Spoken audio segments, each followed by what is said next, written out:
Assalamualaikum warahmatullahi wabarakatuh. Balik lagi sama aku Cheris di Cheris Room. Nah teman-teman, ayo kita lanjut lagi baca buku The Psychology of Money, pelajaran abadi mengenai kekayaan, ketamakan, dan kebahagiaan dari Morgan Housel. International bestseller telah diterjemahkan ke dalam 26 bahasa. Kita udah sampai bab 18. Ketika Anda akan percaya apa saja. Daya tarik fiksi, dan mengapa cerita lebih kuat daripada statistik. Bayangkan alien datang ke bumi. Tugasnya mengamati ekonomi kita. Dia terbang di atas New York City, mencoba mempelajari ekonomi dan perubahannya antara 2007 dan 2009. Pada malam tahun baru 2007, dia terbang di atas Times Square. Dia melihat puluhan ribu orang berpesta ria dikelilingi cahaya terang. Papan iklan raksasa, kembang api, dan kamera TV. Dia kembali ke Times Square pada malam tahun baru 2009. Dia melihat puluhan ribu orang berpesta ria dikelilingi cahaya terang, papan iklan raksasa, kembang api, dan kamera TV. Tampaknya sama saja. Dia tak bisa melihat banyak perbedaan, hampir sama. Orang-orang itu dikelilingi bangunan kantor berjumlah sama, dengan meja berjumlah sama dan komputer berjumlah sama, terhubung ke koneksi internet berjumlah sama. Di luar kota, dia melihat pabrik dan gudang berjumlah sama, dihubungkan jalan raya yang sama dan truk berjumlah sama. Dia terus ke bawah dan melihat universitas yang sama yang mengajar mata kuliah yang sama dan memberi gelar yang sama ke orang berjumlah sama. Dia melihat jumlah paten yang sama melindungi gagasan baru yang sama. Dia memperhatikan teknologi makin maju. Semua orang pada 2009 membawa telepon pintar yang belum ada pada 2007. Komputer lebih cepat, obat lebih ampuh, mobil lebih hemat bahan bakar. Teknologi energi surya dan fracking lebih maju. Media sosial tumbuh eksponensial. Selagi dia terbang berkeliling negara, dia melihat hal-hal sama di sekeliling dunia juga sama. Ekonomi berwujud sama, barangkali malah lebih baik pada 2009 kalau dibandingkan dengan 2007. Dia menyimpulkan, kemudian dia melihat angka-angka. Dia kaget melihat rumah tangga AS lebih miskin 16 triliun pada 2009 dibanding 2007. Dia terkejut menyadari ada tambahan 10 juta orang Amerika yang kehilangan pekerjaan. Dia tak percaya ketika mempelajari bahwa bursa saham bernilai separuh nilai 2 tahun sebelumnya. Dia tak percaya ketika mengetahui bahwa perakiraan potensi ekonomi merosot. Saya tak mengerti, katanya. Saya sudah melihat kota-kota, saya sudah melihat pabrik-pabrik. Kalian punya pengetahuan yang sama, alat yang sama, gagasan yang sama. Tidak ada yang berubah. Kenapa kalian jadi lebih miskin? Kenapa kalian jadi lebih pesimis? Ada satu perubahan yang alien tak bisa lihat antara 2007 dan 2009. Cerita yang kita sampaikan ke diri sendiri mengenai ekonomi. Pada 2007, kita bercerita mengenai kestabilan harga rumah, kebijaksanaan bankir, dan kemampuan pasar uang menetapkan harga risiko dengan akurat. Pada 2009, kita berhenti mempercayai cerita itu. Itu satu-satunya yang berubah. Namun, itulah yang mengubah dunia.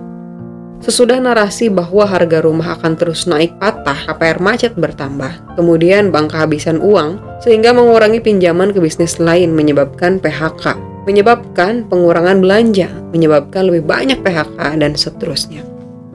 Selain menggunakan narasi baru, kita punya kapasitas kekayaan dan pertumbuhan yang identik. Kalau bukan lebih besar pada 2009, bila dibanding dengan 2007, namun ekonomi mendapat pukulan terburuk dalam 80 tahun. Itu berbeda dengan misalnya Jerman pada 1945 yang basis manufakturnya hancur, atau Jepang pada 2000-an yang populasi usia kerjanya menyusut. Itu kerusakan ekonomi nyata. Pada 2009 kita menyebabkan kerusakan naratif kepada diri sendiri yang cukup parah. Itulah salah satu kekuatan terbesar yang ada dalam ekonomi. Bila kita berpikir mengenai pertumbuhan ekonomi, bisnis, investasi, dan karir, kita cenderung berpikir mengenai hal-hal nyata. Beberapa barang yang kita miliki dan apa yang bisa kita lakukan. Namun, cerita adalah kekuatan terbesar dalam ekonomi sejauh ini. Cerita adalah bahan bakar yang bisa membuat bagian nyata ekonomi bekerja. atau rem yang menghentikan kemampuan kita.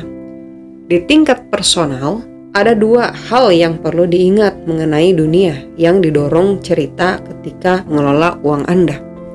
1. Makin Anda ingin sesuatu itu benar, makin besar kemungkinan Anda percaya satu cerita yang memperbesar kemungkinan sesuatu itu benar. Kapankah hari paling bahagia dalam hidup Anda? Dokumenter How to Live Forever mengajukan pernyataan polos itu kepada seseorang perempuan berumur 100 tahun yang memberi tanggapan menakjubkan. Armistice Day, katanya, merujuk ke kesepakatan pada 1918 yang mengakhiri Perang Dunia I. Mengapa? Tanya produser. Karena kami tahu tak bakal ada perang lagi, katanya. Perang Dunia II bermula 21 tahun sesudahnya, menewaskan 75 juta orang. Ada banyak hal dalam kehidupan yang kita anggap benar, karena kita benar-benar ingin hal-hal itu benar. Saya menyebut fiksi menarik. Dampaknya besar kepada bagaimana kita berpikir mengenai uang, terutama investasi dan ekonomi. Fiksi menarik muncul ketika Anda cerdas, ingin mendapat solusi tapi menghadapi kombinasi kendali terbatas dan taruhan besar. Fiksi menarik sangat kuat. Kita membuat Anda percaya hampir segala hal. Baca contoh singkat berikut. Putra Ali Hajaji sakit. Para tetua di desa Yaman, tempat Ali tinggal, mengusulkan pengobatan tradisional. Tusukan ujung tongkat membara ke dada putranya agar penyakit hilang dari tubuhnya. Sesudah prosedur itu, Hajaji berkata kepada The New York Times, "Bila Anda tak punya uang dan putra Anda sakit, Anda akan percaya segalanya." Pengobatan sudah ada selama ribuan tahun. Pengobatan ampuh baru ada lama sesudahnya. Sebelum ada metode saintifik dan penemuan kuman, orang menangani penyakit dengan mengeluarkan darah, membuat kelaparan, melubangi tubuh agar roh jahat keluar, dan memberi penanganan lain yang hanya mempercepat kematian. Tampaknya gila, namun jika Anda benar-benar butuh solusi dan tidak tahu atau tidak bisa mendapat solusi bagus segera, jalur paling gampang adalah ke arah penalaran Hajaji. Percaya apa saja. Bukan cuma mencoba apa saja, melainkan percaya.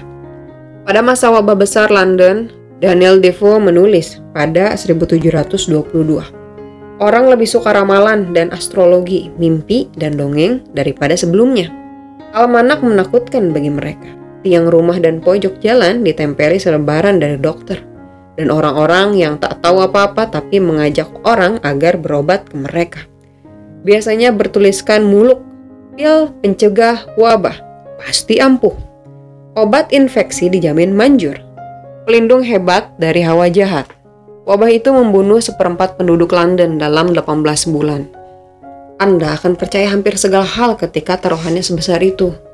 Sekarang pikirkan bagaimana gabungan keterbatasan informasi dan taruhan besar juga berpengaruh ke keputusan finansial kita. Mengapa orang mendengarkan komentar investasi di TV yang rekam jejak keberhasilannya payah? Sebagian karena taruhan dalam investasi sangat besar. Pilih berapa saham yang tepat dan Anda bisa jadi kaya tanpa banyak berusaha. Jika ada peluang 1% prediksi seseorang akan terbukti, dan kalau terbukti hidup Anda akan berubah. Tidak aneh kalau Anda perhatikan dia, siapa tahu. Dan ada banyak sekali pendapat finansial, sehingga sesudah Anda memilih satu strategi atau posisi, Anda berinvestasi kepadanya secara finansial dan mental. Jika Anda ingin saham tertentu naik 10 kali lipat, itulah kelompok Anda. Jika Anda pikir suatu kebijakan ekonomi akan memicu hiperinflasi, itulah kubu Anda. Boleh jadi peluang taruhannya kecil, masalahnya penonton tak bisa atau tak mau mengkalibrasi peluang kecil, seperti 1%. Banyak yang memilih bertahan di keyakinan teguh bahwa apa yang mereka inginkan benar itu pasti benar. Namun, mereka hanya melakukan itu karena ada peluang hasil besar.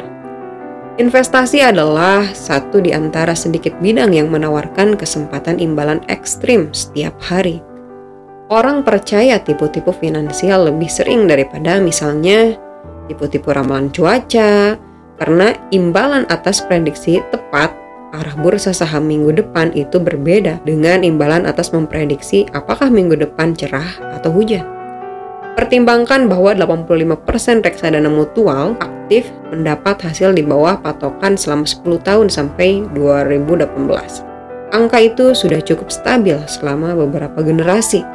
Barangkali Anda berpikir bahwa industri dengan performa seburuk itu bakal tersingkir dan susah bertahan. Namun ada hampir 5 triliun dolar yang diinvestasikan di reksadana demikian. Beri orang kesempatan berinvestasi bersama Warren Buffett berikutnya. Dan mereka akan sangat percaya sampai-sampai jutaan orang menaruh tabungan seumur hidup di dalamnya. Atau Bernie Madoff. Kalau dilihat sesudah kejadian, skema Ponzi-nya seharusnya mudah ketahuan. Dia melaporkan hasil yang tak pernah berubah. Diaudit perusahaan akuntan yang relatif tak dikenal dan menolak mengungkapkan informasi mengenai bagaimana hasil itu didapat. Namun, Madoff mendapat miliaran dolar dari beberapa investor paling canggih di dunia. Dia memberi cerita menarik dan orang ingin percaya kepadanya. Ada alasan penting mengapa ruang untuk kesalahan, keluasan, dan independensi finansial. Tema-tema penting yang dibahas di bab terdahulu sangat penting. Makin besar kesenjangan antara apa yang Anda inginkan benar dan apa yang Anda perlukan benar agar hasil bisa diterima. Makin besar perlindungan bagi Anda dari fiksi finansial menarik. Kisah berpikir mengenai ruang untuk kesalahan dalam prakiraan. Ada godaan berpikir bahwa hasil potensialnya berkisar dari yang didapat jika keputusan Anda cukup tepat sampai amat sangat tepat. Namun risiko terbesar adalah kalau Anda sangat ingin sesuatu benar sampai-sampai kisaran perkiraan Anda jauh dari realitas. Pada rapat terakhir pada 2007, Federal Reserve memprediksi pertumbuhan ekonomi 2008 dan 2009. Karena sudah khawatir ekonomi melemah, prediksinya tak optimis. Ada prediksi kisaran pertumbuhan potensial 1,6% terendah. 2,8% tertinggi itu margin keamanan ruang untuk kesalahan. Kenyataannya, ekonomi terkontraksi di atas 2%. Artinya, perkiraan terendah Fed meleset hampir 3 kali lipat. Pembuat kebijakan sukar memprediksi resesi, karena resesi akan membuat karir mereka rumit. Jadi, proyeksi terburuk pun jarang mengharapkan apapun yang lebih buruk daripada pertumbuhan lambat. Itu fiksi menarik dan gampang dipercaya karena harapan lebih buruk terlalu menyakitkan untuk dipertimbangkan. Pembuat kebijakan antara sasaran empuk untuk kritik, tapi kita semua melakukan prediksi seperti mereka sampai batas tertentu, dan kita melakukannya di kedua arah. Jika Anda pikir resesi akan datang, dan Anda menjual semua saham Anda sebagai persiapan, pandangan Anda atas ekonomi tiba-tiba akan dilencengkan oleh apa yang Anda inginkan terjadi. Tiap perkembangan, tiap anekdot akan tampak seperti pertanda kehancuran yang akan datang. Barangkali bukan karena memang terjadi, melainkan karena Anda ingin itu terjadi. Insentif adalah motivator kuat. Dan jika harus selalu ingat bagaimana insentif memengaruhi tujuan dan wawasan finansial kita sendiri.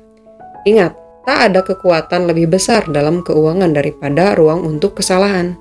Dan makin tinggi taruhannya, seharusnya makin luas ruang untuk kesalahan.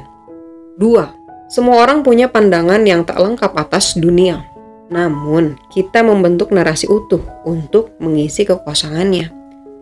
Putri saya berumur sekitar 1 tahun sewaktu saya menulis ini. Dia ingin tahu segala sesuatu dan belajar dengan cepat sekali. Namun, kadang saya berpikir mengenai semua yang dia belum pahami. Dia tak tahu mengapa ayahnya pergi bekerja setiap pagi. Konsep tagihan, anggaran, karir, promosi, dan menabung untuk masa pensiun sepenuhnya asing bagi dia. Bayangkan mencoba menjelaskan Federal Reserve, derivatif, kredit, atau nafta ke dia. Mustahil. Namun dunianya tak gelap. Dia tidak berkeliaran dengan bingung. Bahkan pada umur 1 tahun, dia sudah menulis narasi internal mengenai cara kerja segalanya. Selimut bikin hangat, ibu bikin aman, dan kurma rasanya enak. Segala yang dia hadapi masuk ke dalam satu di antara beberapa lusin model mental yang sudah dia pelajari. Bila saya pergi bekerja, dia tidak bingung, penasaran apa itu gaji dan tagihan. Dia punya penjelasan jernih atas situasinya. Ayah tidak main dengan saya, padahal saya mau main dengan ayah, jadi saya sedih. Meski hanya tahu sedikit, dia tak menyadari itu karena dia menyampaikan cerita koheren kepada diri sendiri mengenai apa yang terjadi berdasarkan sedikit yang dia ketahui. Kita semua, tak peduli umur berapapun, melakukan hal yang sama.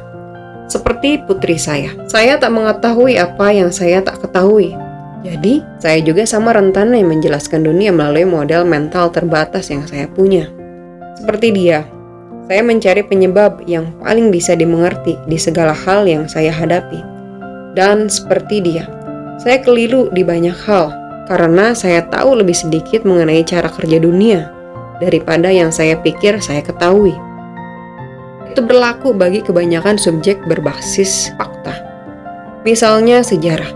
Sejarah hanya mengingat hal-hal yang sudah terjadi, seharusnya jelas dan objektif.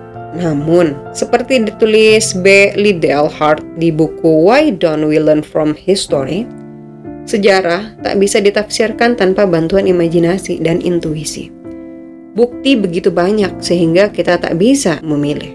Jika ada pilihan, ada seni melihatnya. Mereka yang membaca sejarah cenderung mencari hal-hal yang membuktikan dirinya benar dan mendukung pendapat pribadinya. Mereka membela kesetiaan.